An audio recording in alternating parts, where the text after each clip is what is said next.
తెలీదు. నేను ఎవరినైతే ఎక్కువ ప్రేమిస్తానో వాళ్ళే నన్ను ద్వేషిస్తుంటారు.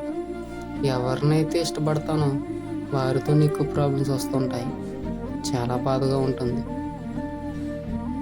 తాను నన్ను పట్టించుకోకపోయినా, నాతో మాట్లాడకపోయినా, వేరే వాళ్ళతో క్లోజ్గా ఉన్న ఏదో తెలియని ఫీలింగ్. ఆ బాధను తట్టుకోలేకపోతున్నాను. ఆ బాధ నుంచి బయటపడాలంటే నన్ను నేను స్ట్రాంగ్ చేసుకోవాలి. ఎస్, తానే కాదు ఇంపార్టెంట్.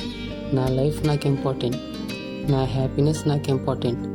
వేరే వాళ్ళ వల్ల నేను ఎందుకు బాధపడాలి? నాతో ఉన్న వాళ్ళతో హ్యాపీగా ఉంటాను.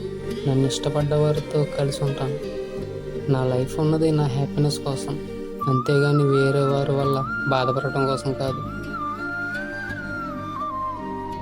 ఇష్టపడతాను. ఆ ఇష్టాన్ని నాలోనే దాచుకుంటాను.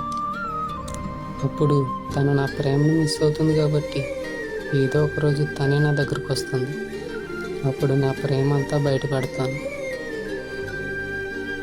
ఆశపడితే మిగిలేది బాధ మాత్రమే.